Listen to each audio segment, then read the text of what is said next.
Quand la pression monte, quand les enjeux deviennent vitaux, comment se prennent les décisions au cœur de la machine d'État?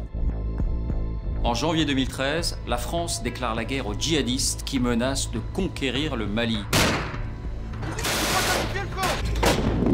Les liaisons dangereuses, le dilemme des otages, la pression des politiques, c'est cette histoire racontée de l'intérieur par les hommes et les femmes de l'ombre que vous allez découvrir tout de suite dans Cellules de crise.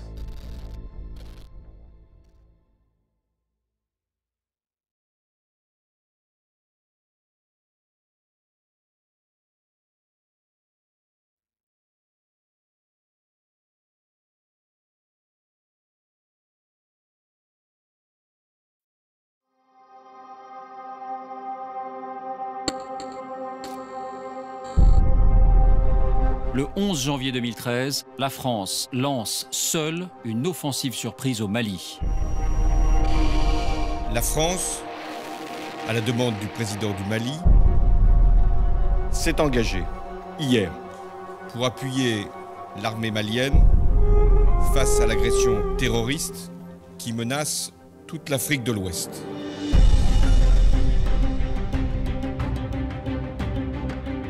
Quand la France entre en guerre, quand une décision engage la vie de milliers de soldats contre un ennemi lointain, comment la machine d'État se met-elle en ordre de bataille?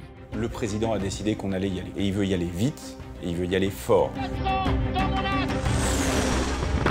La justification de cette intervention, c'est la menace terroriste. Tout le pays risque de basculer aux mains des djihadistes. Au cœur des cellules de crise, nous allons vous raconter la diplomatie secrète. Nous n'avions pas besoin d'une intervention au sol. Les pressions des politiques sur les militaires. Les plus belles idées parisiennes se heurteront toujours à la réalité du terrain, et le terrain, là, c'était le sable. Les liaisons dangereuses de l'armée française sur le terrain. Toutes les bonnes volontés pour lutter contre les groupes armés terroristes sont les bienvenues. Les combats extrêmes face à un ennemi prêt à tout. Mais il y avait aussi des enfants soldats. Là, c'était un choc psychologique. La France a-t-elle rempli ses objectifs? Détruire les djihadistes dans leur sanctuaire, restaurer l'intégrité du Mali. Cellule de crise, Mali, les secrets d'une guerre contre le terrorisme.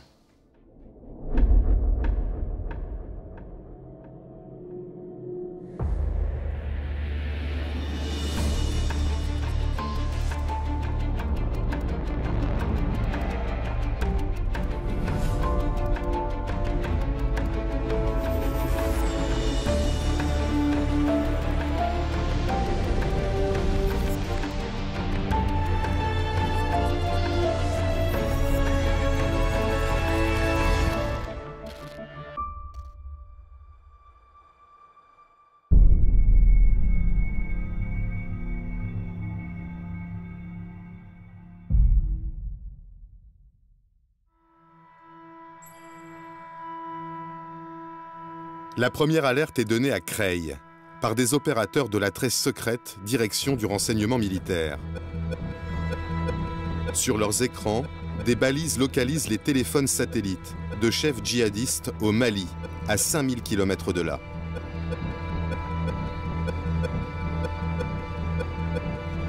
Les cibles se savent écouter et communiquent au minimum. Mais la surveillance électromagnétique permet de suivre les déplacements de leurs téléphones. Les renseignements français surveillent la montée en puissance des principaux leaders de 3 groupes terroristes, Ansar Dine, Aqmi et le Moudjahou. Ils sont membres d'Al-Qaïda, indépendantistes touaregs ou anciens combattants de Kadhafi. Ils vivent du trafic de drogue et des prises d'otages. Depuis début 2012, ils occupent la moitié nord du pays et imposent la charia.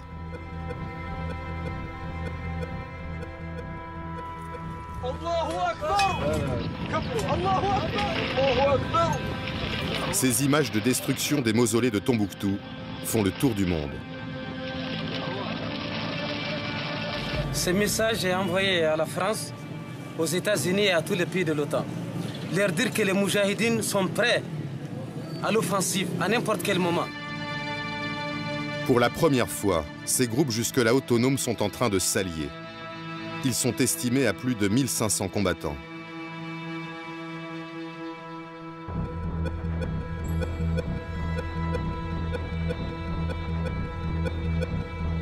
Cédric Lewandowski centralise les informations des services de renseignement pour le ministre de la Défense.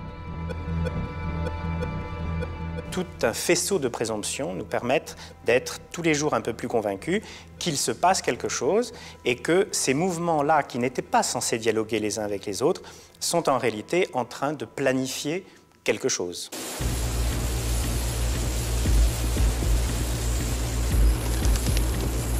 Un Hercule C-130 des forces spéciales françaises est envoyé au-dessus du Mali. Il filme des mouvements de pick-up qui confirment les écoutes.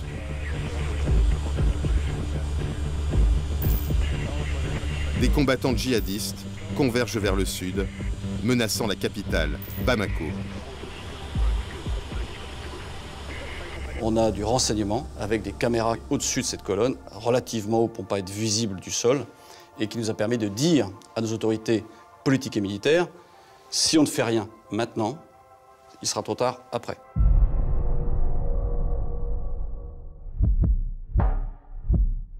Le lendemain, les craintes se concrétisent. 70 pick-up djihadistes s'apprêtent à foncer sur le village de Konna. Pour la première fois, ils franchissent la frontière virtuelle entre le nord qu'ils occupent et le sud du pays.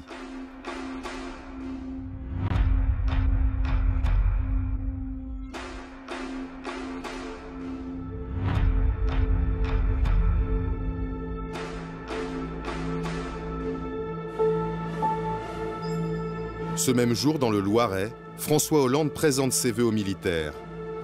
Il se montre préoccupé par la crise au Mali.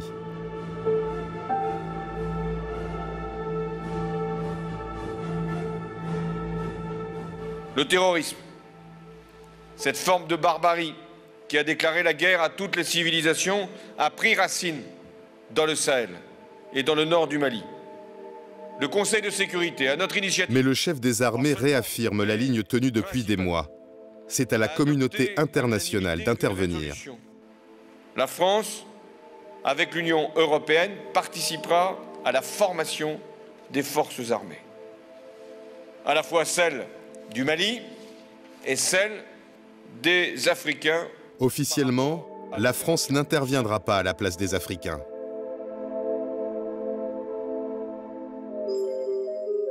Mais la position de François Hollande va évoluer en quelques heures. De retour à l'Élysée, il reçoit plusieurs coups de fil des autorités maliennes. Laurent Fabius est témoin d'une de ces conversations. J'ai le souvenir d'un coup de fil du président Traoré qui dit ceci. Monsieur le Président de la République, la France est le seul pays qui dispose de forces capables de nous défendre. Et donc je vous demande d'intervenir parce que non seulement je serai mort, mais les terroristes auront pris le contrôle du Mali. Hélène Le Gall est à la tête de la cellule Afrique de l'Élysée.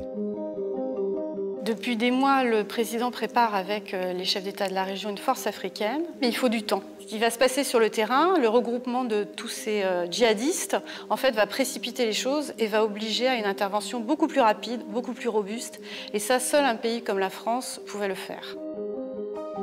Dans le plus grand secret, l'Élysée commence à négocier les conditions d'une intervention militaire. Pour qu'elle soit légale, François Hollande demande une invitation écrite des Maliens. Une première lettre arrive à l'Élysée, par télégramme diplomatique crypté. Mais elle ne convient pas.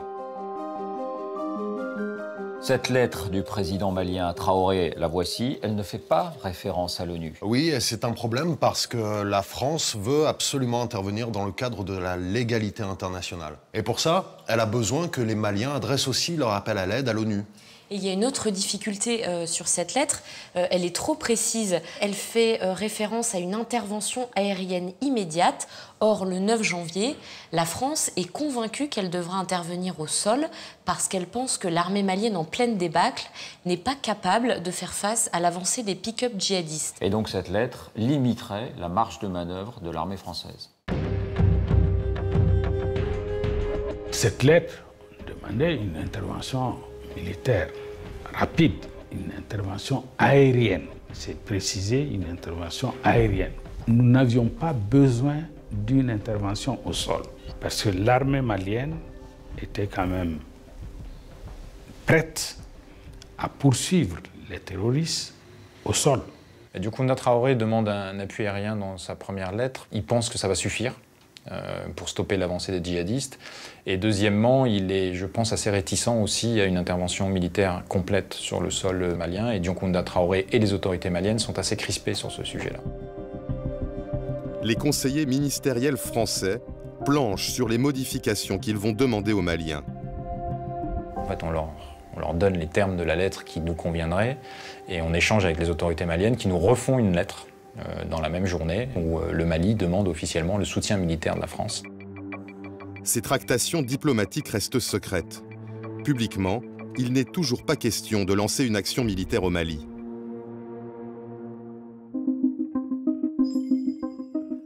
Pourtant, ce même jour, à l'hôtel de Brienne, le ministère de la Défense est convaincu que la France doit intervenir de toute urgence. Ce jour-là, nous savons que le chef du Mudjao, l'un des 3 mouvements, annonce à ses troupes « Préparez-vous mes frères, nous allons attaquer ».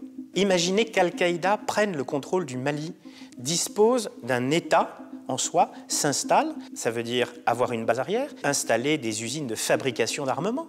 S'il prenait le contrôle d'un État, alors c'était une déstabilisation de l'ensemble du Sahel et donc un véritable danger pour la France et pour l'Europe. La France redoute la création au Sahel d'un sanctuaire terroriste, d'un Sahélistan, à l'image de ce qui s'est passé quelques années plus tard en Irak ou en Syrie avec le groupe État islamique. C'est l'enjeu central. Mais est-ce qu'il y a d'autres intérêts pour Paris à intervenir, politiques ou économiques? Alors la France n'a pas vraiment d'intérêt au Mali. Elle ne participe pas à l'extraction de l'or malien, qui est la principale ressource du pays. Et ailleurs? En revanche, oui, elle en a au Niger voisin, juste à côté du Mali, car le Niger fournit 30% de l'uranium consommé par les centrales nucléaires françaises. C'est vital. C'est absolument stratégique de protéger ses approvisionnements de la menace terroriste. Dans le village de Konna, des combats opposent les djihadistes à l'armée malienne depuis la veille. La centaine de soldats maliens ne tient plus que la préfecture et 2 checkpoints. Le commandant Abbas Dembélé est à leur tête. En face de nous, les véhicules qui débarquaient des djihadistes qui tentaient de monter à l'assaut sur nos différentes positions. Le checkpoint sur l'axe de Tombouctou avait été détruit. Le checkpoint principal qui avait pu tenir et qui repoussait même l'ennemi risquait de prendre l'attaque dans son dos pour ne pas laisser les hommes à la boucherie. J'ai évalué un peu le risque. J'ai dit stop. Il fallait se replier sur notre ligne en arrière et réorganiser ses forces. Après 2 jours de combat, les soldats maliens se replient. Les djihadistes prennent possession du village de Konna. Ils filment leur entrée victorieuse dans la ville.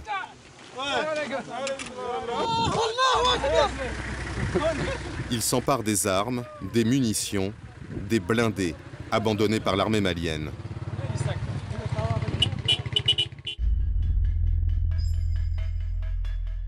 À Paris, au ministère de la Défense, les informations sur la débâcle de Konna remontent en temps réel. La France n'est pas encore en guerre. Pourtant, le patron des forces spéciales donne l'ordre à ses hommes installés au Burkina Faso de partir pour Mopti Sévaré, une grande ville proche de Konna. On a envoyé des reconnaissances, parce qu'on ne s'engage jamais sans reconnaissance, sans renseignement. Quelques 20 à 30 bonhommes sur l'aéroport de Mopti Sévaré, avec de quoi se défendre et de quoi tenir quelques jours. Qui tient l'aéroport, tient la ville. Les forces spéciales aménagent leur poste de commandement à l'intérieur de ce bâtiment.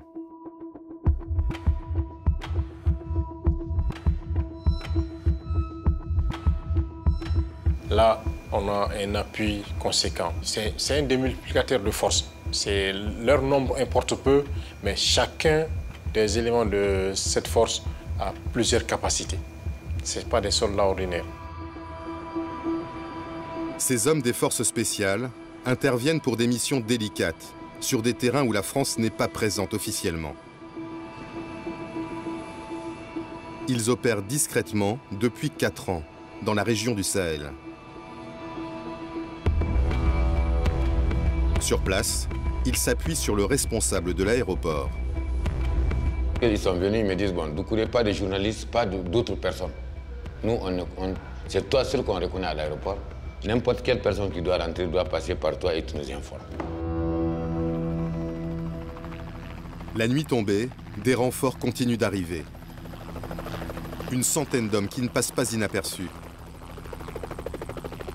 Officiellement, la France n'est pas en guerre. Des journalistes pourraient poser des questions. À Bamako, l'ambassadeur de France anticipe les fuites. Dans l'urgence, je sollicite de Paris des éléments de langage. Qu'est-ce qu'on doit dire aux médias qui vont, à la population, qui vont bien s'apercevoir qu'un avion militaire français s'est posé sur le sol malien et d'un commun accord avec les Maliens, on dit voilà, reprise de la coopération. Dans la nuit, l'Élysée obtient un ultime feu vert.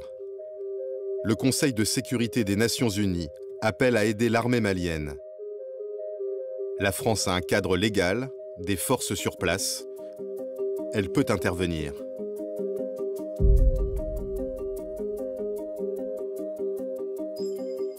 Le président Hollande présente ses vœux au corps diplomatique.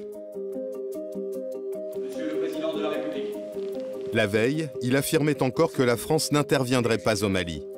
Cette fois, il prend tout le monde de court. Nous sommes face à une agression caractérisée.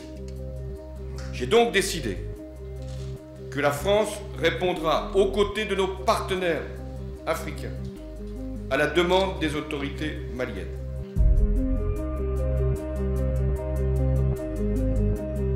François Hollande convoque à l'Élysée les chefs militaires, les patrons des services, des conseillers et ses principaux ministres. D'autres avoir d'échecs. Un conseil de défense restreint qui se tient dans le Salon Vert. La conviction du président est faite depuis 2 jours. Mais officiellement, c'est lors de ce conseil qu'il prend sa décision. Quand des décisions aussi importantes sont prises, il faut qu'il y ait une formalisation. Il n'y avait pas de suspense. La décision devait être prise.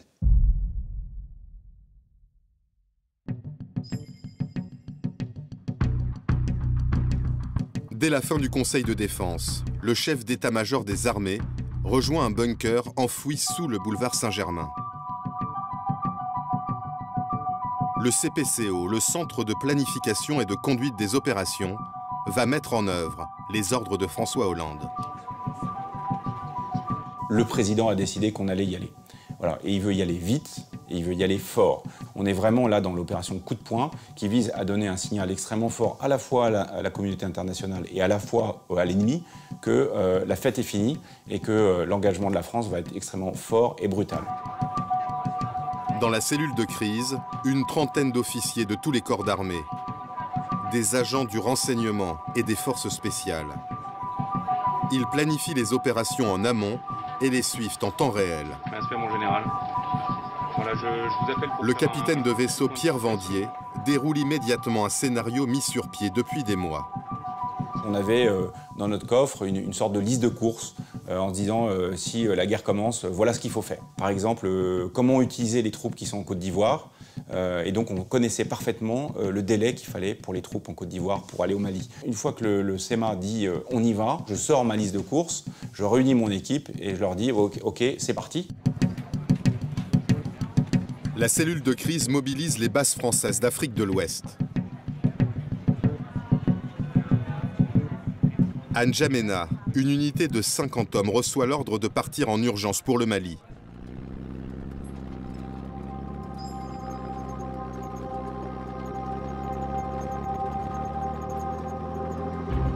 Le colonel Paul dirige le détachement.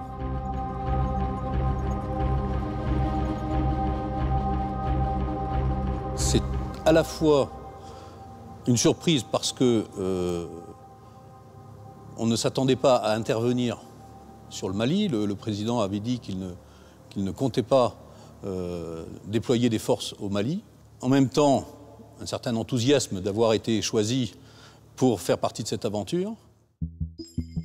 Les chefs de l'état-major doivent trouver un nom à cette opération. Ils pensent d'abord à cimetière, un sabre touareg. Mais si l'armée s'enlise, le jeu de mots cimetière serait trop facile. Ils trouvent finalement la solution sur Wikipédia. Ce sera Serval.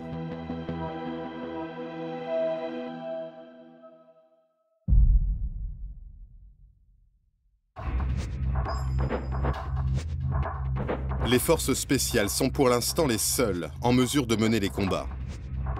Elles reçoivent l'ordre de bombarder les pick-up djihadistes qui se rapprochent de Mopti Sévaré. À ce moment-là, le moyen le plus efficace et le plus rapide, c'est d'utiliser les hélicoptères de combat, en l'occurrence des gazelles qui étaient celles que nous avions sur place, équipées d'un côté d'une mitrailleuse et de l'autre côté de missiles anti-chars, qui sont allés en vol, je vais dire, au contact de cette colonne de djihadistes.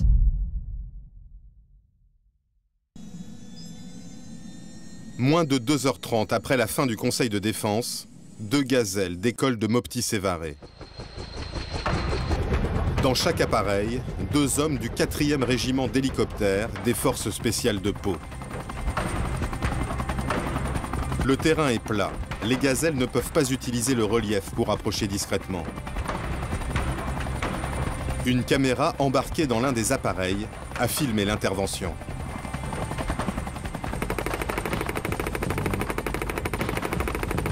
La gazelle ouvre le feu sur une cible au sol.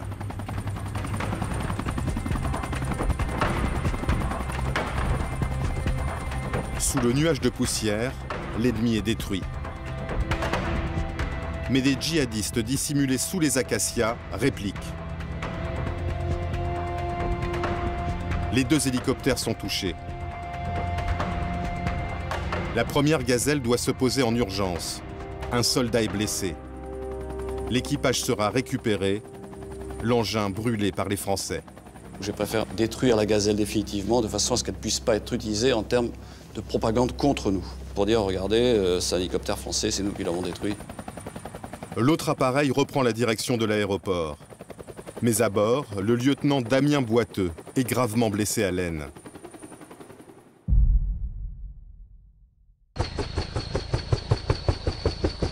Le soldat a perdu énormément de sang quand la gazelle atterrit à Mopti Sévaré.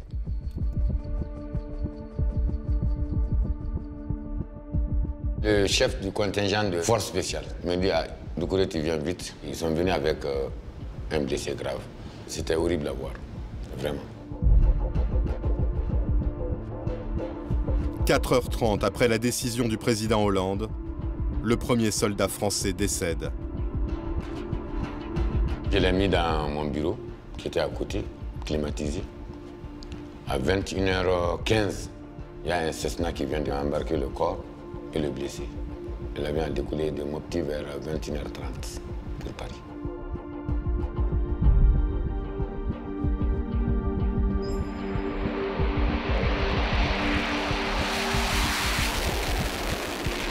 Après les hélicoptères, des Mirage 2000 de l'armée de l'air entrent en action. Ils vont lâcher leurs bombes sur les positions ennemies autour de Konna. Dès la fin de la première journée, l'offensive des djihadistes est stoppée. Au premier soir de l'intervention, la colonne est donc stoppée, mais pourquoi envoyer des gazelles, ces vieux hélicoptères, pas blindés, qui doivent voler bas pour tirer et qui sont donc plus vulnérables? On n'est pas les seuls à se poser cette question. Les parlementaires membres de la commission de la défense ont élaboré ce rapport sur l'opération Serval. Et dans ce rapport, ils soulignent la vulnérabilité intrinsèque des gazelles. Et quelle est la réponse de l'armée?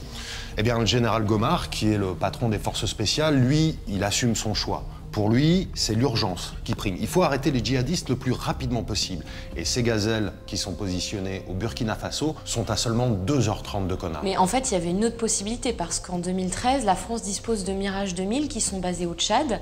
Ces engins volent beaucoup plus haut et plus vite que les gazelles des forces spéciales et hors de portée des tirs des djihadistes. Alors, ces Mirages pouvaient intervenir en 3h30 à Konna. 3h30 donc pour les Mirages, 2h30 pour les gazelles. La question se pose et même des militaires se la posent bien sûr hors caméra. Était-on vraiment à 1 heure près pour frapper les colonnes de djihadistes? Oui, et puis il y a une autre différence entre les chasseurs de l'armée de l'air et les hélicoptères des forces spéciales. Les forces spéciales, elles peuvent engager le combat dans la plus grande discrétion. Elles n'ont pas besoin que la France soit officiellement engagée dans un conflit, comme elles le font aujourd'hui en Libye, en Irak ou en Syrie. C'est l'autre interrogation de cette première journée. À quelle heure ont vraiment commencé les frappes? Pour l'armée française, c'est clair, elles ont débuté dans l'après-midi, mais vous êtes allé sur le terrain et vous avez entendu une autre version. Oui, à Konna, des habitants nous racontent que les frappes françaises auraient débuté dès le matin du vendredi 11 janvier. Drissa Maïga est agriculteur à Konna. Le matin du 11 janvier, alors que la France n'est pas entrée en guerre, il profite d'une accalmie dans les combats entre djihadistes et armées maliennes pour aller vérifier ses cultures. Il est à 300 mètres de sa maison quand il aperçoit un hélicoptère.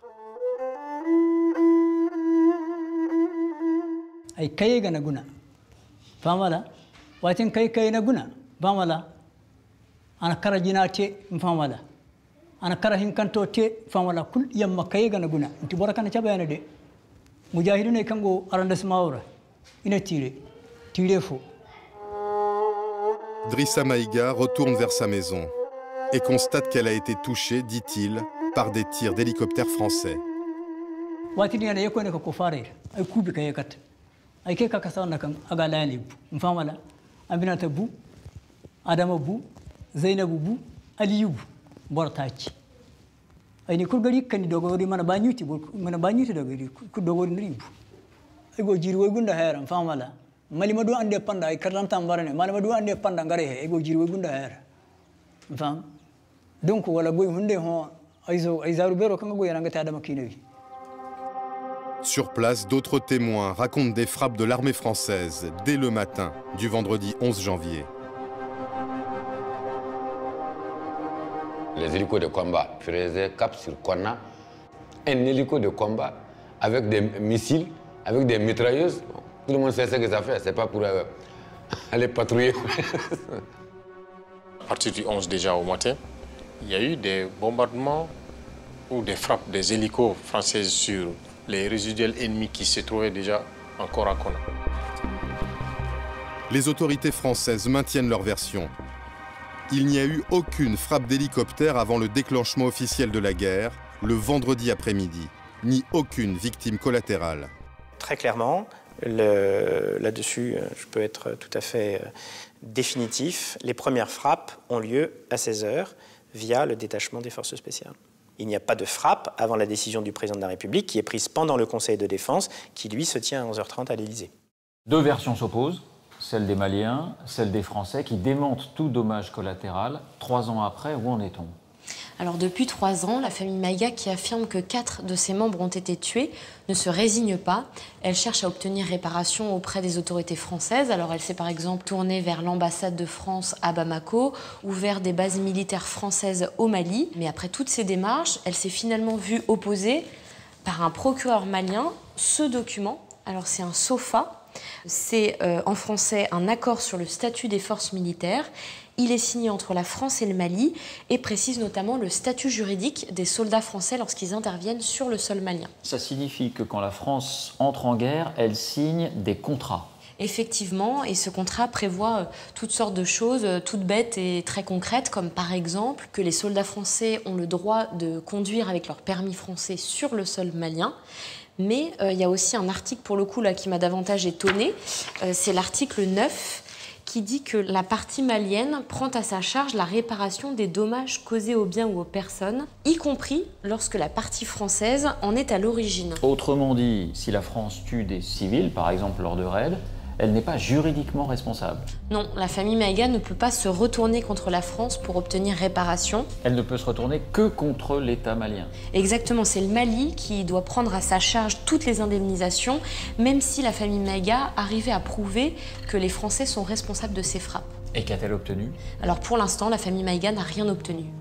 Alors ça peut paraître choquant, la lecture de cet article, mais la réalité est la suivante, c'est que la France décide de s'engager pour sauver les institutions maliennes. La contrepartie, c'est qu'effectivement, s'il y a des dommages collatéraux, ce qui se produit dans pratiquement toutes les opérations militaires, on ne voudrait pas que les soldats français soient poursuivis par une juridiction nationale ou internationale.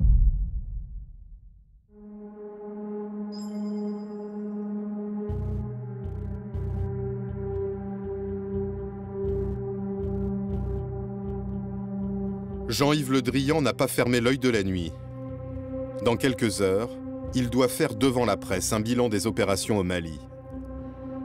Le ministre doit gagner l'adhésion des Français à cette guerre. Au moment où je vous parle, nous poursuivons les ok. Donc je décline tout ça pour penser que ça ne va pas les emmerder. Bon. Entouré de ses principaux conseillers, il passe en revue les éléments de langage, pèse chaque mot. L'Union européenne est mobilisée, c'est un peu gonflé de ma part, mais... Non. Non, puisqu'il y a un conseil affaires étrangères. Il y a un conseil affaires étrangères jeudi. Il va prendre des décisions. Oui, exact. Je vous rappelle que la donne a changé. Ouais. Voilà, c'est ça. L'agression caractérisée des... Les enjeux de communication sont absolument fondamentaux parce que l'opinion doit comprendre et adhérer à l'opération qui est en cours. C'est absolument fondamental pour la réussite même de l'opération. Donc oui, nous devons être extrêmement précis et d'expliquer ce qui est en train de se placer, c'est vrai, pour un pays, dans un pays qui est malgré tout relativement lointain dans le quotidien de chacun d'entre nous. À 65 ans, ce fidèle du président Hollande est spécialiste depuis toujours des questions de défense. C'est sa première guerre, un premier soldat est mort. Bien, mesdames, messieurs, je viens devant vous ce matin avec le chef d'état-major des armées dans une situation de gravité.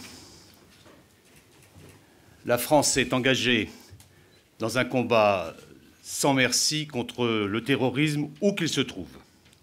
Malheureusement, l'un de nos pilotes, le lieutenant Boiteux, du 4e RHC de Pau, a été mortellement blessé. J'en viens maintenant au deuxième théâtre. Le ministre parle d'un deuxième théâtre. Il révèle que la veille, une autre opération ultra secrète a eu lieu en Somalie. On est à 6000 km du Mali, à l'autre bout du continent africain, et la DGSE tente de libérer un otage. Et cet otage, il a un statut particulier. Effectivement, cet otage, c'est Denis Alex. Il appartient à la DGSE, il est membre du service Action, et depuis 3 ans et demi, il est retenu en captivité par un groupe islamiste, les Chebab. Depuis, la DGSE mobilise de gros moyens pour essayer de le libérer. Et elle va finir par le localiser. Denis Alex va finalement être localisé à 100 km au sud de la capitale somalienne, Mogadiscio, dans ce petit village de Boulomarer. Et en décembre 2012, François Hollande va donner son feu vert à l'opération de libération. Cette opération, elle a un nom, c'est l'opération Musisi. Cette tentative de libération, elle a lieu le même jour que le lancement de la guerre au Mali. Est-ce qu'il y a un lien entre les deux? Selon les autorités, il y aurait des raisons bien précises. C'est une nuit dite de niveau 5, c'est-à-dire une nuit noire absolue, parce que les coefficients de marée sont également favorables et parce que les conditions météorologiques, telles qu'on pouvait les attendre, étaient idéales. Et donc, c'était oui, cette nuit du 11 au 12 janvier à 3 h du matin, que se trouvait le moment idéal pour intervenir en Somalie. Évidemment que c'est un hasard total qui a fait que les 3 mouvements djihadistes au Mali, qui ne sont absolument pas reliés au Chebab de Somalie, il n'y a aucune histoire à se raconter dans ce domaine-là, eux décidaient de foncer vers le sud. C'est le hasard complet de la petite et de la grande histoire. Des combats d'une grande violence se sont déroulés, d'une grande violence, au cours desquels, je parle maintenant avec précaution, tout donne à penser que malheureusement Denis Alex a été abattu par ses geôliers. Un soldat a perdu la vie à la suite de blessures et un soldat est porté disparu. En fait, ce soldat a été tué. Il y a donc 3 morts. C'est un fiasco. Et surtout, en 24 heures d'une guerre contre le terrorisme qu'il essaye de vendre aux Français, Jean-Yves Le Drian doit déjà annoncer 4 morts. Au deuxième jour de l'intervention, la cellule de crise Mali doit en priorité organiser la reprise des villes du Nord. Le CPCO s'appuie sur le système d'alerte Guépard. 5000 soldats français prêts à partir à tout moment, n'importe où dans le monde. À leur tête depuis 1 an et demi, le général Bernard Barrera.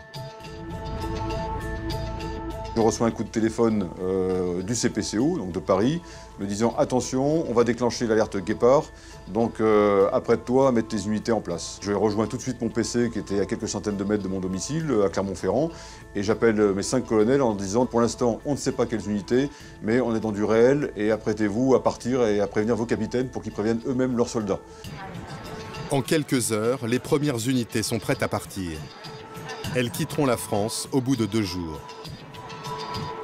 Le général Barrera, lui, va attendre 9 jours pour rejoindre le Mali. Car les logisticiens du CPCO sont confrontés à des problèmes d'acheminement des hommes et du matériel. L'armée manque d'avions de transport. À l'hôtel de Brienne, le ministre en personne prend son téléphone pour en trouver. Il fait le tour des Alliés, dont les Américains. On nous proposait de louer des heures de vol. Un coup de téléphone, disons viril, mais correct, entre Jean-Yves Le Drian et Leon Panetta, le ministre de la Défense américain à l'époque, a permis de débloquer la situation en quelques minutes. Le ministre explique à son homologue que les Russes, eux, proposent de prêter gracieusement leurs avions. Et les avions américains nous ont été prêtés et non pas loués. Derrière cette anecdote des avions prêtés bon gré, mal gré par nos alliés américains, il y a une réalité, la France n'a pas tous les moyens de ses ambitions. Oui, en fait, pour des raisons budgétaires, la France a choisi de ne pas avoir de gros avions de transport. Donc du coup, elle ne peut pas vraiment se projeter seule sur un théâtre de guerre. Et pourtant, il va falloir envoyer beaucoup de monde et de matériel. En fait, entre le début de l'intervention, le 11 janvier, et la fin du mois de février, la France va envoyer sur place environ 6000 personnes et un peu plus de 10 000 tonnes de fret par avion. Sur ce total, en fait, 95% de ce fret va être envoyé dans des avions étrangers. Il y a les avions des Alliés, bien sûr, les Canadiens, les Américains qui participent à l'opération, mais surtout, majoritairement, il y a des vols qu'on loue à des compagnies russes et ukrainiennes. Avec quelle facture? En fait, ça va correspondre à peu près plus de 60 millions d'euros. En gros, ça représente 350 000 euros par vol.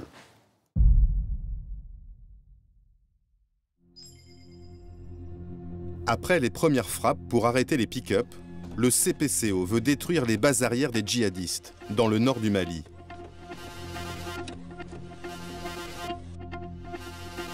Grâce à 3 ans de surveillance et de renseignement, il a identifié 60 cibles prioritaires. Ces objectifs sont transmis au colonel Damien. Il commande le premier escadron de Rafale envoyé au Mali.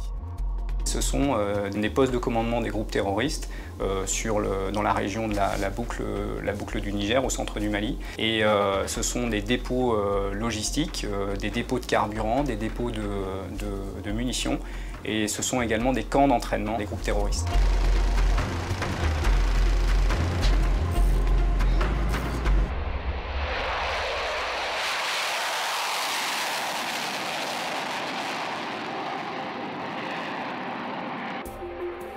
L'escadron du colonel Damien est obligé de faire un détour. Car les premiers jours de l'intervention, l'Algérie refuse d'ouvrir son espace aérien à la France. Ce raid de 9h35 est le plus long de l'histoire des Rafales. Les pilotes ont prévu 5 ravitaillements en vol.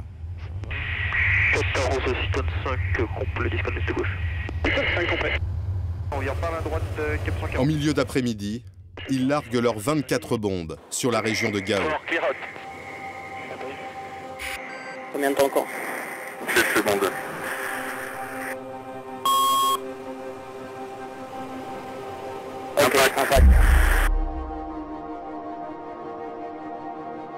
L'Algérie a interdit le survol de son territoire. C'est une manière de montrer publiquement qu'elle ne cautionne pas l'intervention au Mali.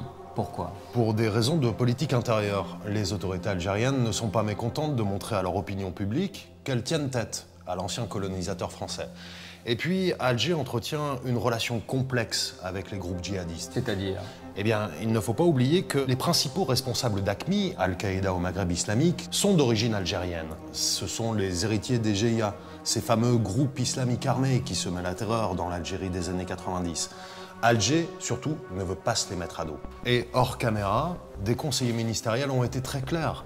Selon eux, il y aura un genre d'accord tacite entre Alger et les leaders djihadistes. Vous ne commettez pas d'attentats sur notre territoire et en contrepartie, on ne vous fait pas la guerre. D'ailleurs, certains djihadistes trouveraient même refuge dans le sud algérien. Finalement, sous la pression de la France, l'Algérie va autoriser les avions français à survoler son territoire, mais en toute confidentialité. Ça ne doit pas sortir, mais ça va sortir. Nous intervenons dans le cadre de la légalité internationale. Le nombre des soutiens est Dans les médias, Laurent Fabius s'est interrogé sur le sujet. Pour le moment, est-ce que l'Algérie vous soutient? Alors, nous avons eu des contacts avec l'Algérie. L'Algérie a autorisé sans limitation le survol de son territoire, ce qui est quelque chose de significatif, dont je remercie les autorités algériennes. Et aujourd'hui, j'ai été amené à dire qu'il y aurait un survol. Bon. Mais peut-être que je n'avais pas pris les précautions nécessaires. Et est-ce que j'ai fait une boulette? J'en sais rien, mais ça n'a pas eu grande importance. Ça braque les Algériens. Les Algériens n'aiment pas qu'on mette ça sur la place publique. Donc oui, les Algériens se braquent. C'est parce que la frénésie de communication fait que tout n'est pas bordé. Et on fait des bourdes. 3 jours plus tard, une des cibles des militaires français au Sahel, Mokhtar Belmokhtar, dit le Borgne, revendique l'attaque contre le site gazier d'In Amenas en Algérie. 800 otages, 40 morts. L'attaque a été planifiée avant le déclenchement de Serval. Mais les terroristes s'en servent comme prétexte. Ils visent l'Algérie, disent-ils, car elle a ouvert son espace aérien à la France.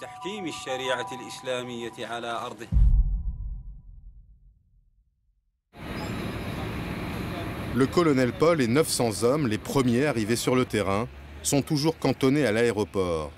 Ils attendent encore du matériel et des munitions.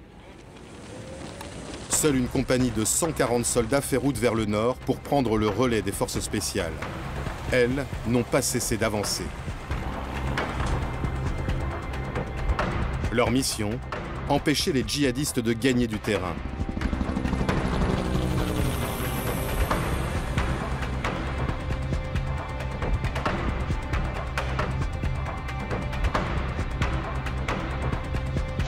En 10 jours, avec seulement 250 hommes, elles ont investi 5 villes.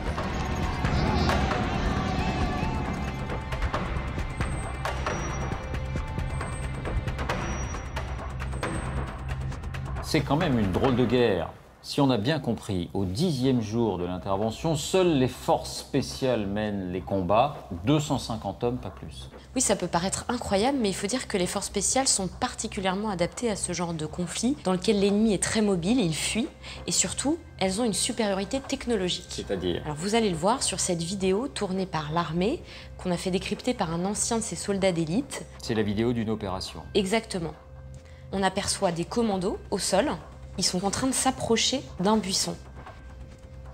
Dans ce buisson, 2 silhouettes blanches, ce sont des djihadistes. Mais comme les forces spéciales ont des jumelles de vision nocturne, elles peuvent voir sans être vues. Et donc elles peuvent s'approcher au plus près. Tout près de l'ennemi. Et surtout, ces commandos au sol ne sont pas seuls. Au-dessus d'eux, il y a un hélicoptère de combat. Et d'ailleurs, c'est lui qui fait ces images. Et au-dessus encore, il y a un avion d'observation qui, lui, ne participe pas au combat, mais fournit des renseignements aux commandos et à l'hélicoptère. Donc c'est un dispositif à 3 étages. On appelle ça une opération combinée. Et voilà ce que l'avion d'observation va filmer. Des tirs de roquettes de l'ennemi qui frôlent de peu l'hélicoptère Tigre. Les djihadistes fuient, là on en voit 2. Et c'est l'hélicoptère qui va les prendre en chasse. Voilà, l'hélicoptère, là les prend en chasse, frappe et les élimine. Et ces forces spéciales n'ont pas fini de jouer les premiers rôles.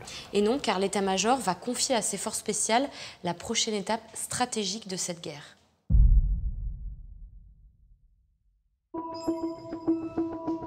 Les officiers du CPCO sont mobilisés sur la prise de la ville de Gao, sur le fleuve Niger. Fief de l'un des mouvements terroristes, le Moudjahou, elle est stratégique pour la reconquête du Nord Mali.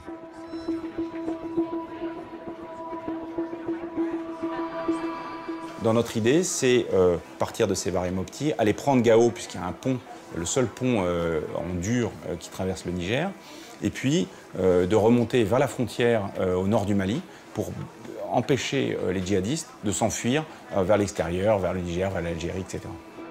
Un ordre venu de l'Élysée chamboule des mois de planification. François Hollande veut Gao, mais il demande aussi Tombouctou. Et il veut aller vite. Il leur donne 10 jours. Tombouctou, c'est aussi un objectif vis-à-vis de l'opinion publique française. C'est la ville la plus connue du Mali à travers le monde. Et parce que son poids à la fois culturel et symbolique frappe et a frappé l'ensemble de la population internationale quand on a su qu'elle était aux mains des djihadistes. Et donc la reprise de Tombouctou est une véritable prise de guerre, même si elle est symbolique. Effectivement, reconquérir Tombouctou, ça a du sens politique, même si militairement, ce n'est pas notre plan au départ. On n'est pas payé pour dire ça n'a aucun intérêt d'aller à Tombouctou. Nous, notre boulot, c'est de rendre possible la volonté politique. En termes d'efforts, de coordination, ça oblige à revoir le plan. C'est votre client au restaurant qui change d'avis alors que vous êtes déjà en train de faire la cuisine, qui vous dit en fait je voulais pas de la viande, je voulais du poisson. Le général Barrera, chef de la brigade Serval, est arrivé au Mali avec son PC de 92 officiers. Le CPCO n'a pas eu le temps d'entrer dans les détails du raid sur Tombouctou. C'est donc lui qui décide de la route à prendre. On se dit, bon, par où passer? Et donc là, il y a 3 options. Soit la route goudronnée qui arrive directement sur Tombouctou. Mais le seul problème, c'est que vous avez le fleuve entre Tombouctou et vous, et il n'y a pas de pont, il y a juste des bacs, et vous ne connaissez pas l'état des bacs. La deuxième solution, c'est de faire tout le tour en passant par Gao du fleuve Niger et d'arriver donc par l'est de Tombouctou. C'est long et vous ne connaissez pas non plus la route, enfin en tout cas la piste de sable qui se situe de ce côté-là. Et puis finalement, vous avez la route qui est la plus sûre, mais qui est en même temps la plus, allez, on va le dire, la plus dégueulasse, parce que c'est du sable, c'est des marécages. Et c'est aussi la route qu'a pris Joffre au siècle dernier pour prendre Tombouctou. Donc historiquement, je me dis, si les anciens sont passés par là, c'est aussi parce que c'était vraiment la meilleure route à prendre.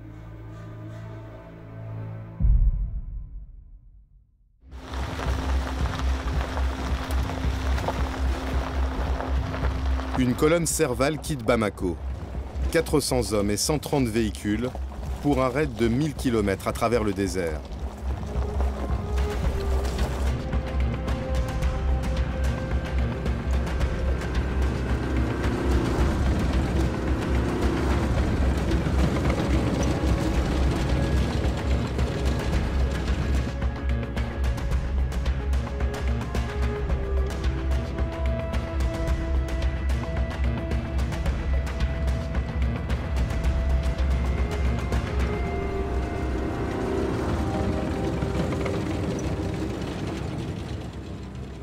Les hommes du colonel Paul ont 4 jours pour atteindre Tombouctou. Mais une nouvelle consigne arrive de Paris. Le président leur donne 2 jours.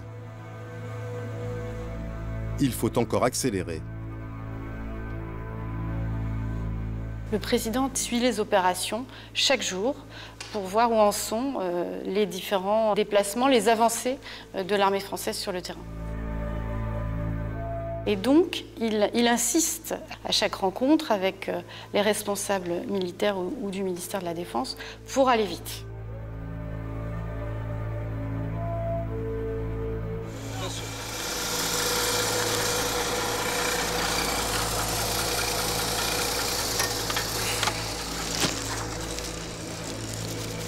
En cours de route, les hommes du colonel Paul doivent intégrer une unité de l'armée malienne. Une autre consigne de Paris. Notre mission principale, c'est pour Tombouctou, d'accord? Faut pas qu'on oublie ça. Ensuite, on pourra lancer des fouilles à droite. Nous ne voulions pas, nous, que notre intervention soit perçue comme l'intervention d'une puissance extérieure, d'un occupant, parce que ça aurait été, non pas immédiatement, mais à terme, l'échec absolu. Donc les instructions qui ont été données, c'est qu'à chaque fois que c'était possible, nous opérions avec les forces maliennes. C'est une question politique, de stratégie. Je peux te guider jusqu'à là-bas. Mais l'armée malienne manque de moyens et d'expérience. Ils sont morts à l'intérieur? Ils sont morts.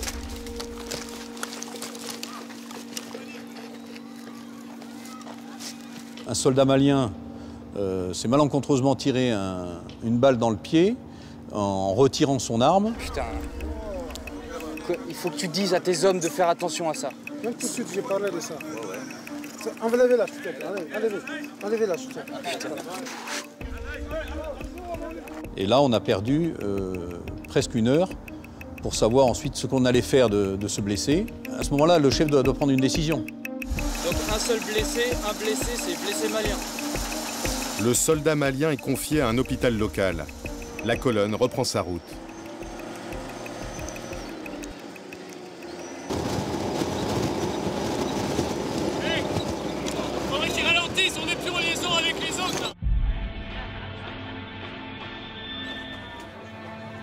À Paris, l'état-major suit la progression de la colonne grâce aux drones.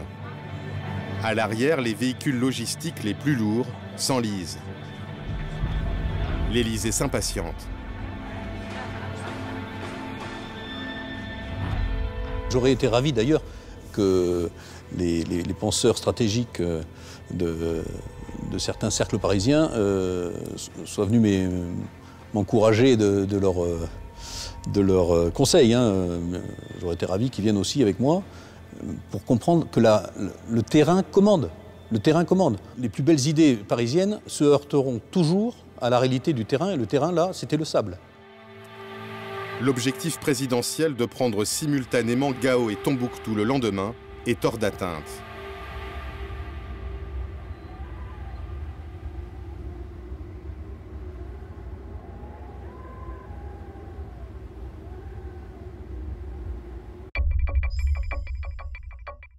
À Paris, les militaires doivent rendre des comptes. 3 fois par jour, ils sont convoqués avec des conseillers et des diplomates dans le bureau du directeur de cabinet Cédric Lewandowski. Peu habitué à ce que les politiques interviennent autant dans la conduite de la guerre, certains le surnomment ironiquement le général Lewandowski. Je le prends comme un hommage et je suis très fier. Je ne me prends pas pour un chef de guerre. Je suis le directeur de cabinet civil et militaire du ministre de la Défense, en charge de faire en sorte que le ministre de la Défense soit toujours extrêmement précis et extrêmement juste pour aider à la décision du président de la République.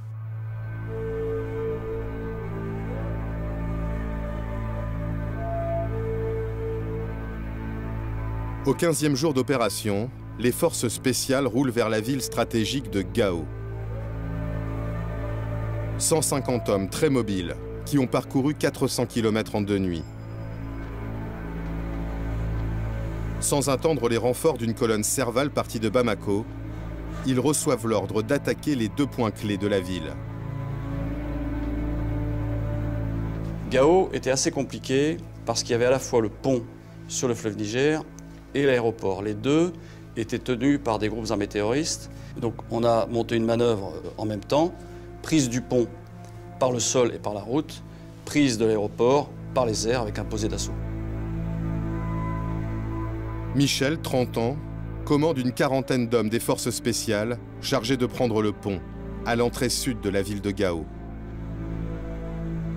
Si jamais le pont est détruit, ou alors si le pont reste aux mains des djihadistes, il va falloir monter une manœuvre extrêmement coûteuse en temps pour franchir le Niger, en sachant qu'il n'y a pas de pont sur plusieurs centaines de kilomètres, que ça va donc grandement complexifier l'opération Serval, et surtout que ça va laisser le temps aux djihadistes de préparer une manœuvre défensive à base d'embuscades, de mines et d'engins explosifs improvisés. Les djihadistes ont installé leur checkpoint à l'entrée sud du pont, dans une zone habitée.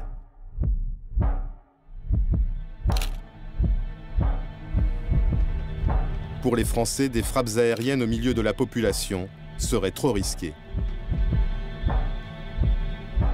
Peu nombreuses, les forces spéciales comptent sur l'effet de surprise. Par drone, elles repèrent une butte de terre à l'extérieur de la ville.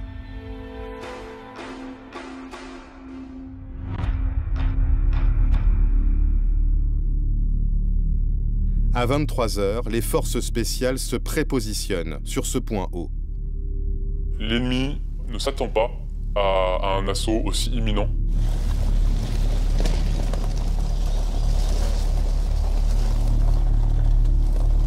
On les voit arriver et se déployer devant nous.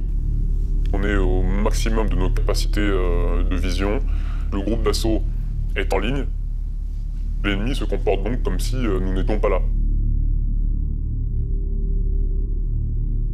Les djihadistes ont prévu de tendre une embuscade à l'endroit même où sont postées les forces spéciales. Lorsqu'ils arrivent à 5 mètres, les premiers échanges de tirs ont lieu. Il est 23 h 30. En moins de 2 minutes, on a neutralisé l'essentiel du groupe. Quelques minutes après, une très forte déflagration et un éclair devant nous nous surprend. Cette explosion, c'est le véhicule qui était au bord de la route, qui était en fait un véhicule piégé, destiné à nous arrêter pour faciliter l'embuscade ennemie. Les djihadistes installés sur le checkpoint entendent l'explosion. Certains fuient vers Gao en empruntant le pont, d'autres se cachent.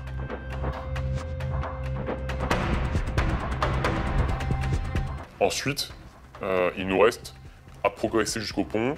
Il y a 1,5 km, et dans ce 1,5 km, il y a les éléments qui se sont réfugiés dans la multitude de maisons de cette zone périurbaine. Et donc là, la progression est plus compliquée parce qu'on n'a pas affaire à une position ennemie identifiée. On a des tirs sporadiques, on est harcelé, et donc on doit progresser de manière très méthodique. À 1 h du matin, l'unité du commandant Michel s'empare du pont.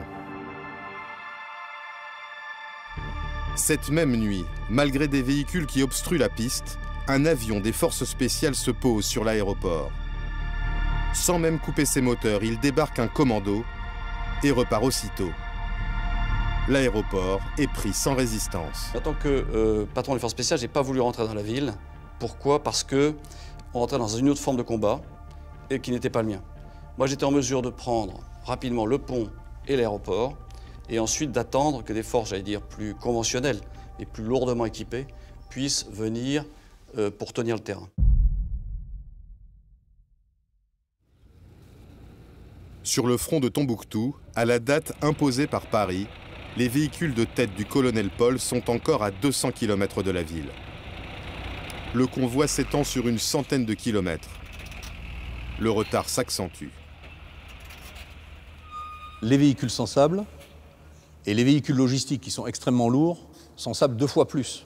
Dans la journée du 26, ma colonne logistique a fait 800 mètres en 11 heures. On a décidé de couper la colonne en 2 et de dire à ce moment-là, il y aura une colonne qui partira, qui foncera encore plus vite sur Tombouctou pour arriver le 27, puisqu'on n'y arrivera pas le 26. Et le convoi logistique, lui, servira, ensuite arrivera en 2e échelon, arrivera même si c'est 24 heures après. Les Rafales assurent la couverture aérienne des forces françaises qui marchent vers Tombouctou. Le colonel Damien survole la ville. Nous avons observé un certain nombre de pick-up qui quittaient précipitamment la ville de Tombouctou. Donc ce sont effectivement des indications qui pouvaient laisser penser qu'il y avait un repli définitif vers le nord-est du Mali de la part de nos adversaires. Les informations convergent. L'ennemi semble avoir pris la fuite. Pourtant, l'Élysée insiste pour un déploiement militaire de très grande ampleur. En plus des blindés du colonel Paul, les parachutistes de la Légion étrangère sont mobilisés.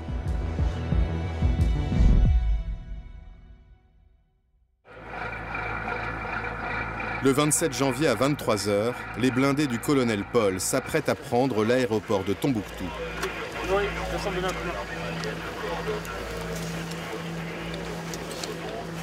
fermez les portes.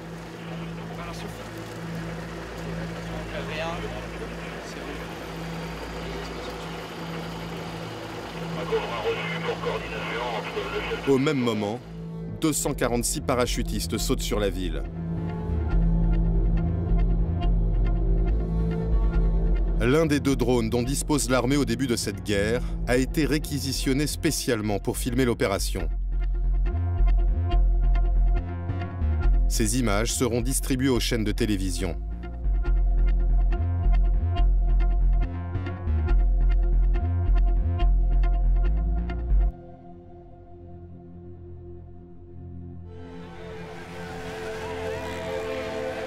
Au petit matin, les habitants fêtent l'arrivée des Français. Tombouctou est tombé sans un coup de feu. Au 18e jour de l'intervention, les soldats de l'armée conventionnelle n'ont toujours pas affronté l'ennemi.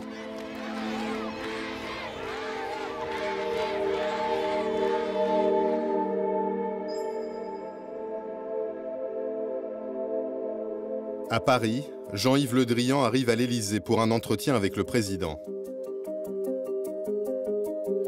Il est détendu.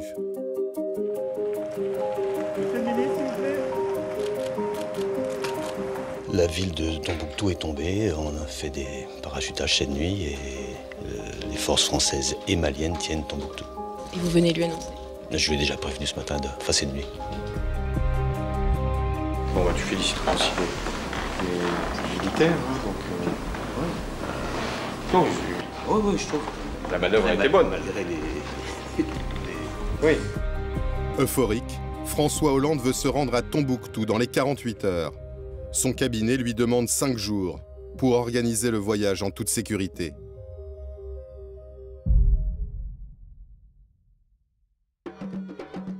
À Tombouctou, une foule immense attend François Hollande. Le colonel Paul est en charge du dispositif de sécurité sur l'aéroport. 3 ou 4 minutes avant que l'avion qui a amené le président n'atterrisse, le gouverneur de Tombouctou est arrivé avec une dizaine d'habitants de Tombouctou et un chameau qu'il comptait, m'annonce-t-il, offrir au président, puisque c'est la tradition, lorsqu'une haute personnalité vient, on offre un chameau. Et donc, 3 minutes avant que l'avion ne se pose, j'ai mon chameau et je ne sais pas quoi en faire.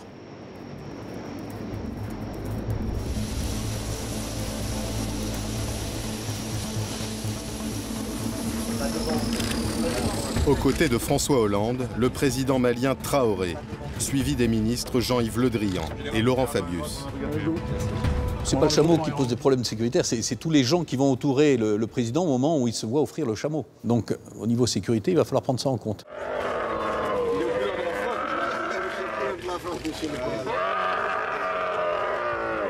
Je l'utiliserai autant que je pourrai comme moyen de transport, mais je me souviendrai longtemps. Le président a fait savoir qu'il souhaite s'entretenir avec les chefs militaires du terrain, mais en privé. Il s'agit d'organiser une mini-cellule de crise, mais à laquelle on ne peut pas associer le président malien. Donc il va falloir trouver une manière de soustraire le président à l'ensemble du dispositif, et notamment de son homologue. Et donc il est prévu que le président ait envie d'aller aux toilettes, et je l'accompagne à l'intérieur de l'aéroport. Et donc là, on se retrouve en fait dans une cellule de crise, face à une petite carte.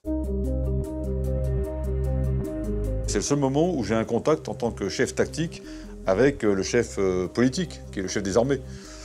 Et là, bon, je ne pourrais pas vous donner ces mots, mais très clairement, c'était sans aucune ambiguïté.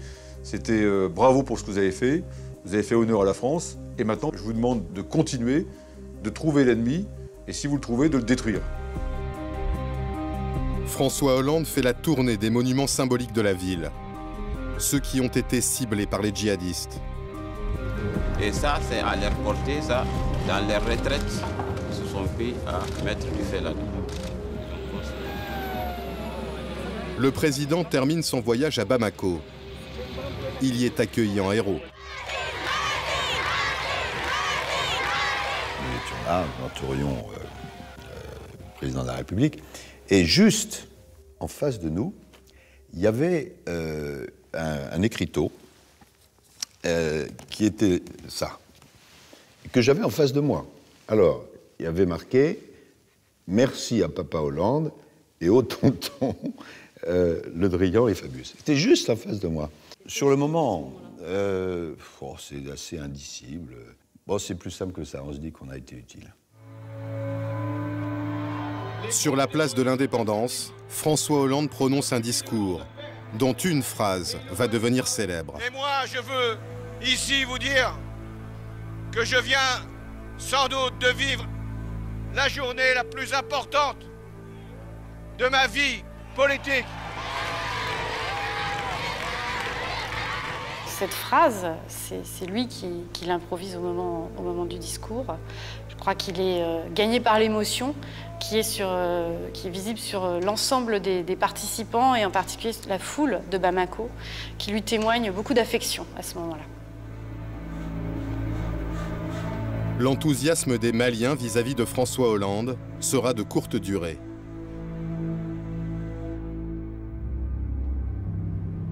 La question des Touaregs, ces tribus berbères qui vivent au nord du Mali, va semer la discorde. Pendant qu'on célèbre la reprise des grandes villes, les forces spéciales continuent d'avancer. Elles sont alors à Kidal, à près de 1000 km au nord-est de Tombouctou. Oui, cette ville, Kidal, c'est le bastion des Touaregs. C'est la capitale de ce qu'ils appellent l'Azawad. L'Azawad, c'est un territoire plus grand que la France et dont ils réclament l'indépendance.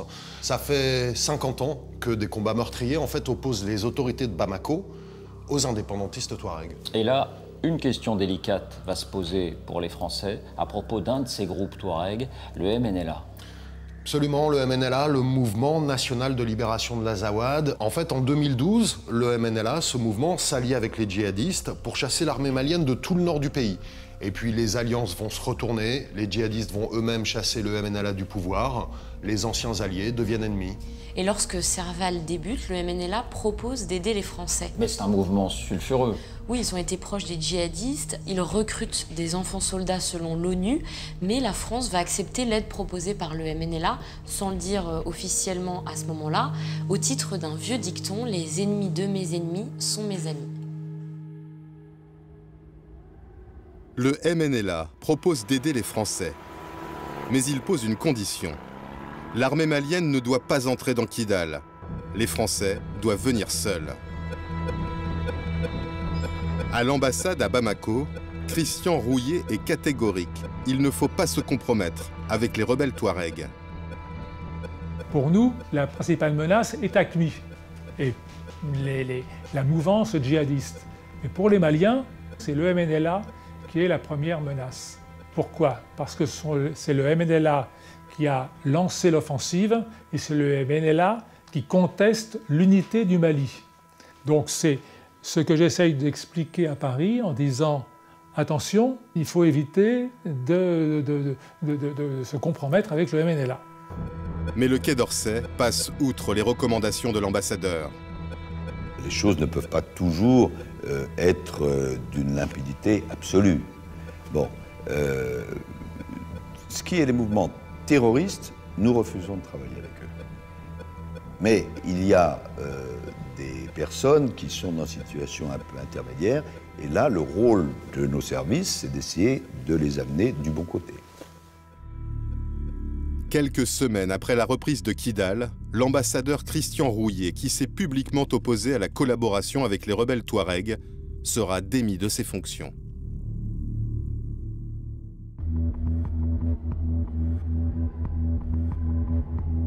Comme convenu avec le MNLA, les forces spéciales ont pris le contrôle de la ville sans associer les soldats maliens.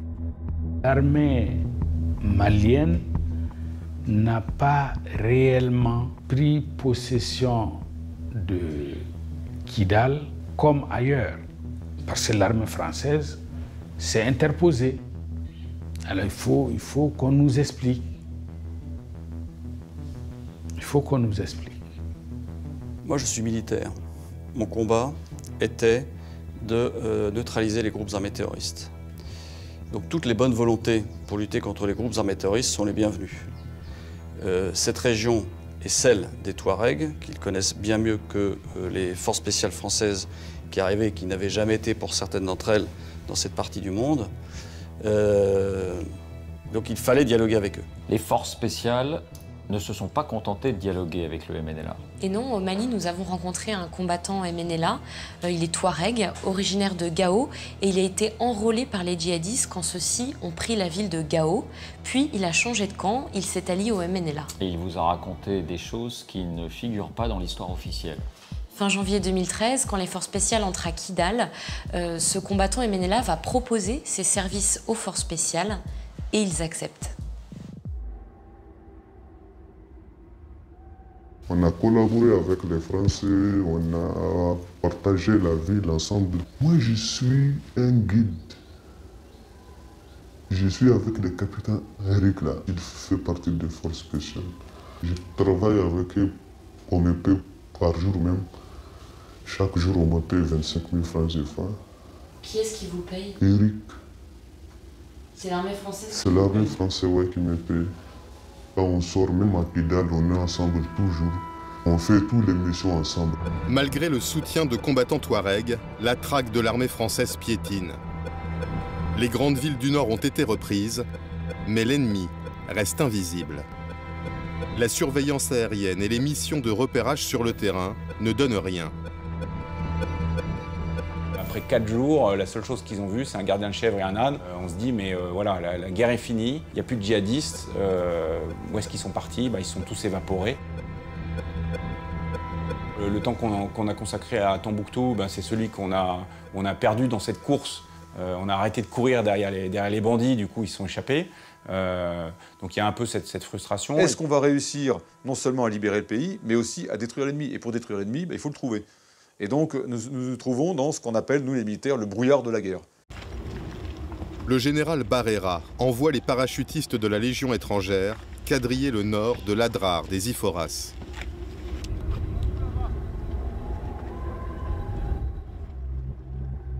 Ce massif montagneux très difficile d'accès est connu pour être une zone de repli des djihadistes. C'est là aussi qu'ils détiendraient leurs otages. Face à des adversaires qui désormais ne fuient plus les combats, dans des conditions extrêmes, les soldats français vont livrer la première vraie bataille de cette guerre, avec un double objectif, détruire l'ennemi sans mettre en péril la vie des otages. Christine Coapé est la sœur de Marc Ferret, otage d'AQMI depuis 2 ans et demi. Le point culminant de notre peur, ça a été lorsque les armées françaises sont arrivées dans le massif de l'Adrar des Iforas. Ce que l'on craint, les familles, c'est justement que les otages se trouvent sous le feu et puis perdent leur vie. Les autorités, à ce propos, nous disent qu'elles vont faire le maximum, qu'elles vont essayer d'en tenir compte.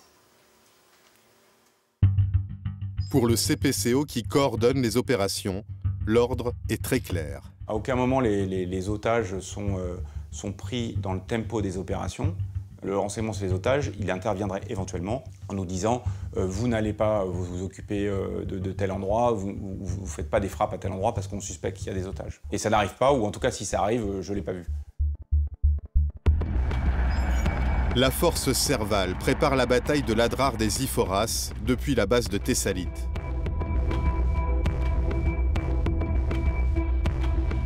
Le général Barrera est convaincu que l'ennemi se dissimule dans l'Amététaï, la seule vallée du massif où l'eau est facilement accessible.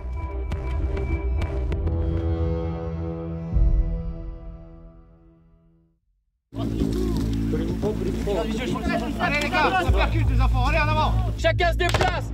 Chacun se déplace.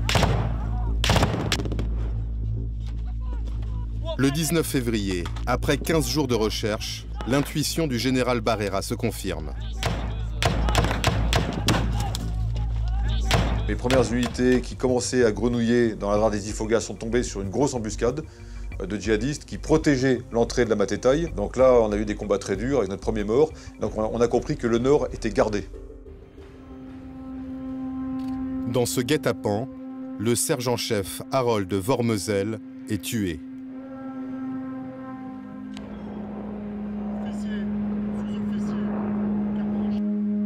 C'est le 2e mort de Serval, mais l'ennemi est localisé. Très clairement, on s'est dit quelle est la meilleure manœuvre pour pouvoir ensuite aller les chercher et détruire. Donc on a fait en fait une opération en tenaille. Les blindés attaquent à l'ouest. Les parachutistes les surprennent par le nord. Et pour l'entrée est de la vallée, les Français font appel à l'armée tchadienne. Près de 2000 combattants tchadiens entrent en guerre aux côtés des Français dans cette nouvelle phase de l'opération. Et pourtant, cet homme, Idriss Déby, qui est à la tête du Tchad depuis 26 ans, n'était pas vraiment un ami de François Hollande. Oui, c'est le moins qu'on puisse dire. François Hollande s'est toujours montré très critique vis-à-vis d'Idriss Déby. Quand il était premier secrétaire du Parti socialiste, il dénonçait sa légitimité très limitée et son régime qui bafoue les règles démocratiques. Et en tant que président? Alors en tant que président, c'est un peu la même chose. François Hollande l'évite soigneusement. Il a même annulé une visite qui était prévue depuis bien longtemps, qui devait se dérouler à l'Élysée le 8 octobre 2012.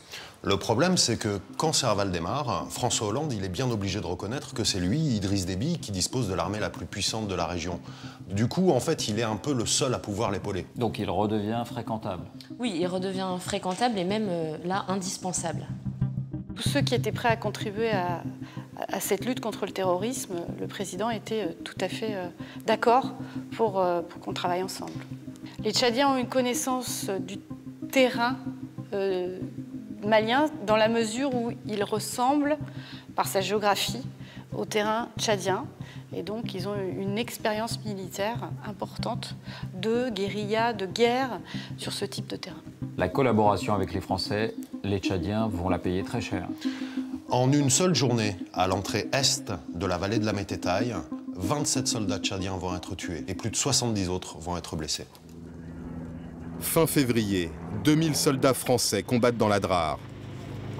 Les logisticiens du CPCO doivent prendre en compte des températures extrêmes et un terrain particulièrement hostile. Et en fait, ce qu'on suit assez vite, c'est le taux d'indisponibilité médicale. Et donc, en fait, on voit jour après jour les chiffres des coups de chaleur. Donc, des soldats qui sont incapacités par coup de chaleur, qui montent. Des psychologues sont envoyés en soutien sur la base de Thessalite, ainsi que des aumôniers militaires.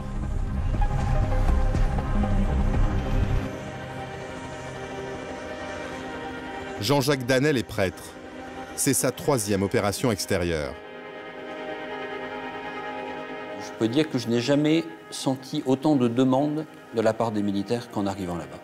Et même chez certains, c'était de l'ordre de l'attente. Enfin, vous arrivez, Padre. L'aumônier recueille les confidences de soldats qui, pour la première fois, voient leur ennemi de près.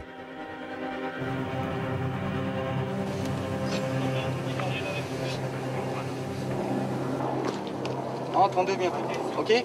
Moi, copain, d'accord? Toi, tu vas te lever 2 mains, comme ça, ok? Vas-y, doucement. Allez, viens. Écartez le dispositif, on sait jamais. Ce jour-là, sous les cadavres, un survivant. On a découvert qu'en face de nous, il y avait non seulement des djihadistes, mais il y avait aussi des enfants soldats. Donc plus petits, qui portaient les gourdes, les munitions, et qui étaient engagés en première ligne. Là, c'était un choc psychologique. Voilà. Stop, bouge plus. Prends vêtements, lève. Bouge plus. Stop. Vêtements, Clovis. Viens. Écarte, retire. Allez, enlève. Les soldats craignent qu'il porte une ceinture d'explosifs. Ok. Pose ici. Voilà. Confirme le compte rendu. 4 personnels détruits et 1 prisonnier. Ce jeune garçon sera remis à l'armée malienne. Lorsque les soldats sont face à des enfants kamikazes, l'épreuve est beaucoup plus douloureuse. En quelques secondes, le soldat doit décider qu'est-ce que je fais. Est-ce que je le laisse s'avancer vers moi en sachant qu'il va sans doute actionner sa ceinture d'explosifs, ou est-ce que je le, excusez-moi ce terme affreux, neutralise?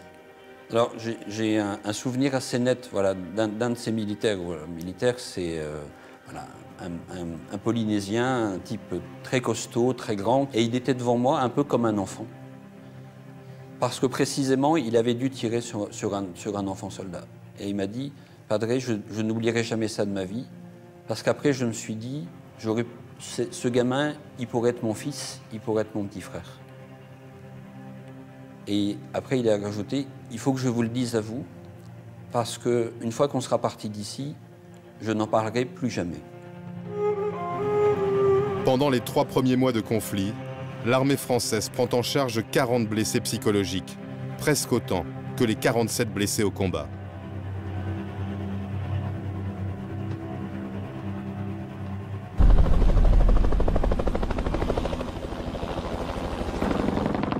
Il y a un tireur à gauche, c'est sûr. La force Serval fait face à une résistance déterminée de l'adversaire. Au nord de la vallée de l'Amététaï, 130 parachutistes sont ralentis par une dizaine de djihadistes retranchés sur un piton rocheux.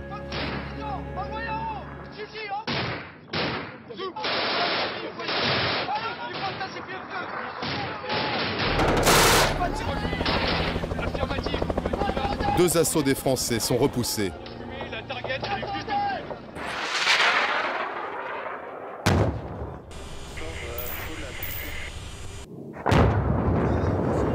Malgré des tirs d'hélicoptères, 12 missiles et 2 bombes de 250 kg, l'adversaire résiste.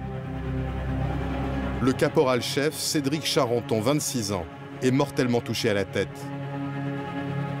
Après 9 heures de combat, les parachutistes renoncent et contournent par l'est. Un seul djihadiste a été tué, les autres prendront la fuite pendant la nuit. Il a fallu avancer de rocher en rocher, il a fallu passer ensuite derrière des massifs, escalader des bunkers de pierre. Et donc ça a été des combats très violents où il fallait éviter de se retrouver imbriqué. Quand je dis imbriqué, c'est que l'ennemi vous laisse passer et vous tire dans le dos.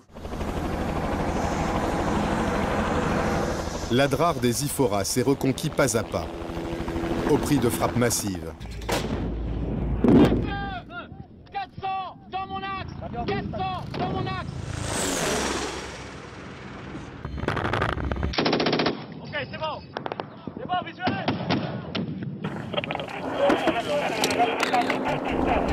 Sous cette pluie de feu, des Français. 4 otages, dont Marc Ferret qui se trouve aux mains des combattants d'AQMI.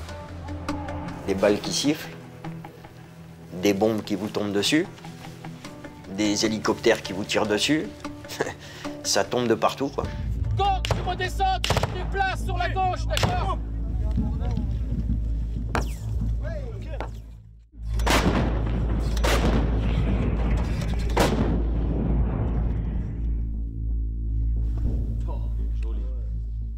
C'est zéro répit, c'est zéro nourriture, c'est rien.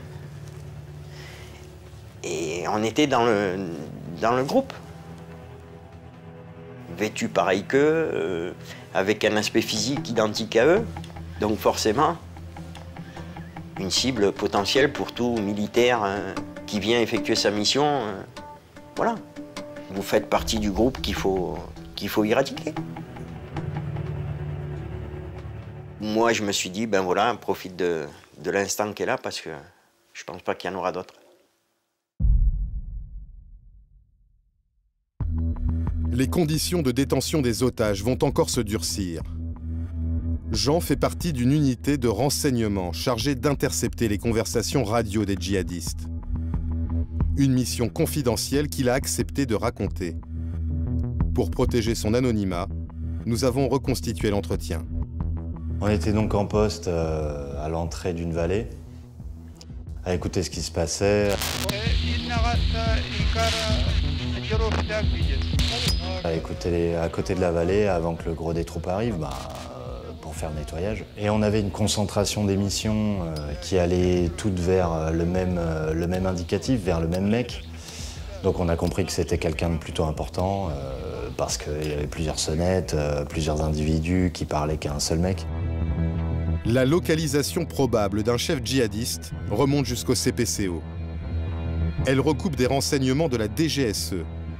Abou Zeid, un des leaders d'AQMI et ravisseur de Marc Ferret, serait présent dans le massif. Faut-il frapper au risque de tuer des otages? Après débat, l'état-major donne le feu vert au général Barrera. Et donc on a fait tirer très rapidement 3 bombes antipersonnelles et 12 obus de canon César sur la position.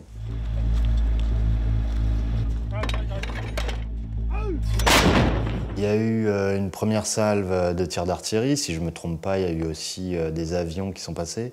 Et après ça, silence radio. Sur toutes les ondes qu'on avait et les discussions qu'on entendait, c'était silence radio. Et une fois le silence passé, les mecs, ils disaient Abou Zaïd, Abou Zaïd, Abou Zaïd, Abou Zaïd. Donc ils l'appelaient par son nom, Abou Zaïd. Et là, on a compris que, comme il répondait pas, il y avait de grandes chances que le mec, il soit mal en point, soit il soit mort. Ce 27 février, les Français viennent donc d'éliminer cet homme-là, l'un des leaders djihadistes, l'un de ceux que les anglo-saxons appellent les HTV, les High Target Value. Oui, sauf que les Tchadiens, nos alliés à l'époque, affirment que c'est eux qui ont tué Abou Zaïd 5 jours avant les Français. Pour le prouver, ils vont publier cette photo. Donc Abou Zaïd a été tué 2 fois. En fait, personne n'a jamais pu confirmer que sur cette photo, c'est bien le leader d'AQMI. Mais la France va faire prélever l'ADN de la victime de la frappe dont parle Jean. Et cet ADN, elle va le faire comparer avec l'ADN de la famille d'Abou Zaïd en Algérie. Ils concordent.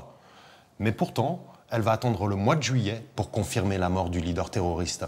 Et même à ce moment-là, elle ne va pas revendiquer en être à l'origine. Et pour quelle raison? Alors sans doute par prudence, parce qu'à l'époque, il y a encore 6 otages français qui sont aux mains des djihadistes.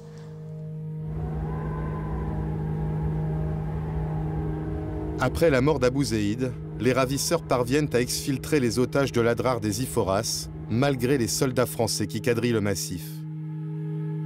On est sorti le matin, je dirais aux alentours de 8 heures, même pas avant, à découvert, à pied, dans une zone du massif très caillouteuse. Donc des roches, vous êtes pieds nus, vous courez, ça tire, ça. À plusieurs reprises, Marc Ferré a vu passer les soldats de Serval à quelques dizaines de mètres de lui.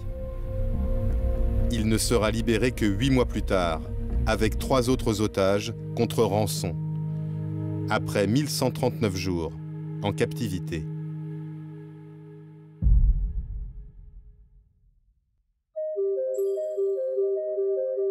La parole est à Monsieur Jean-Yves Le Drian, ministre de la Défense. Monsieur le Président, je peux effectivement faire le point de la situation de notre engagement au Mali à cet instant. Devant les députés, le ministre annonce le début du retrait des troupes françaises.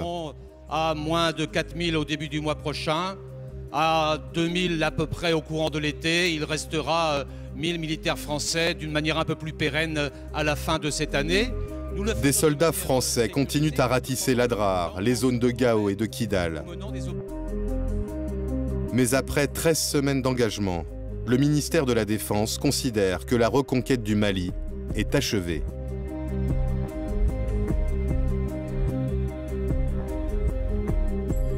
Votre sacrifice rappelle à la nation l'âpreté des combats livrés au Nord Mali en particulier.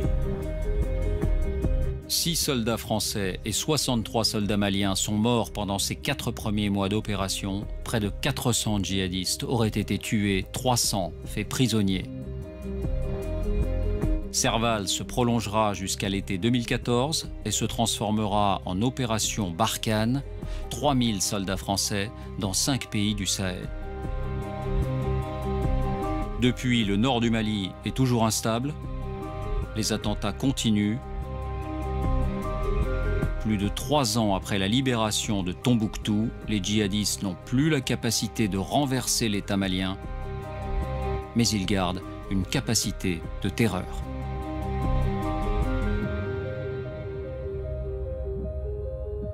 Bonsoir Monsieur le Ministre. Bonsoir. Et bienvenue dans notre cellule de crise. Est-ce qu'il reste encore des djihadistes dans l'Adrar des Iforas ou est-ce qu'ils ont tous été éliminés?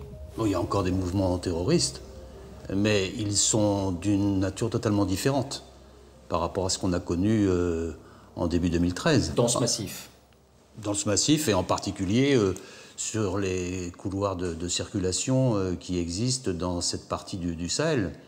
Ce sont plutôt des terroristes qui mènent des actions plus classiques de terrorisme, moins militarisées.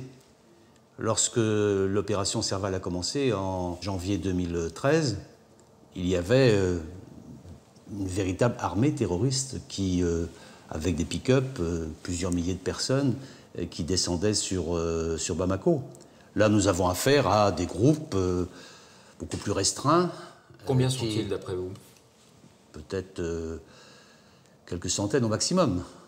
Et qui ont mis en œuvre d'autres techniques qui n'ont rien à voir avec l'ampleur de la menace qui existait auparavant. Mais c'est la raison pour laquelle il y a l'opération Barkhane. Parce que ça ne concerne pas uniquement le Mali. Ça concerne toute la zone, ce que j'appelle moi l'autoroute des trafics, au nord Sahel, qui part de la Libye et qui va jusqu'à l'Atlantique. Vous dites on arrivera à les éliminer un jour? Oui, bien sûr. Il faut de la durée. C'est un phénomène qui dure depuis très longtemps, mais oui, on y arrivera. Mais le Mali n'est pas encore sur pied, si j'ose dire. Le Mali n'est pas encore... Mais il y a encore un peu de la fragilité au nord. Oui, c'est vrai. Ça veut dire qu'on est là-bas pour 10, 20, 30 ans peut-être? J'espère le moins longtemps possible. Mais quand on combat des djihadistes au nord Mali encore aujourd'hui, on assure aussi la sécurité de la France. Quelques questions qui sont posées dans le film. La question des otages. Comment est-ce qu'on fait à un moment donné pour arbitrer entre la nécessité d'une opération militaire, de mener l'offensive, et puis la survie des otages, qui peut être conditionnée aussi par ces mêmes opérations, parce qu'il peut y avoir des représailles? À ma connaissance, M. Boujadas, les otages sont vivants et libres. Je suis allé moi-même les accueillir à Niamey. Mais comment allez-vous arbitrer? Ils sont vivants et libres. Est-ce qu'il y a eu un dilemme à un moment donné? Il y a eu des précautions de prise, bien sûr. Je ne vais pas rentrer dans les détails. Les services secrets travaillent de manière extrêmement étroite avec nos forces armées. Il y avait des risques, oui, sans doute. Mais les otages sont vivants et libres. Autre information qui ressort dans ce film, les moyens de l'armée française. Est-ce qu'on a les moyens de nos ambitions quand on se rend compte qu'on n'arrive pas à organiser une opération de transport de troupes, de matériel, avec nos propres avions et qu'on est obligé d'aller les louer ou les demander ailleurs? On a constaté qu'il pouvait y avoir des manques. Et le manque majeur, c'était la logistique, c'est-à-dire le moyen de transport. Moi, j'ai trouvé ça en arrivant, hein. J'étais là depuis 6 mois, un peu plus. Et donc, j'ai pris la décision de renforcer ces moyens, en particulier de passer des commandes d'avions de transport, qui étaient indispensables. Est-ce qu'on peut tirer un enseignement de cette guerre au Mali pour la situation en Syrie et en Irak aujourd'hui, du point de vue français? On n'est pas du tout dans la même configuration, même si c'est la même adversité. Entre Daesh et AQMI, il y a la même volonté barbare de détruire, quoi qu'il arrive, déstabiliser. C'est le même enjeu avec des implications géographiques totalement différentes. On peut constater néanmoins que lorsqu'il n'y a plus d'État stable, alors c'est le champ ouvert pour le terrorisme, et ce terrorisme nous vise nous, que ce soit en Syrie, en Irak, ou que ce soit au Sahel ou au Mali. Merci, Monsieur le Ministre, d'avoir répondu à nos questions. Cellule de crise revient le mois prochain. Nous parlerons des attentats du 13 novembre.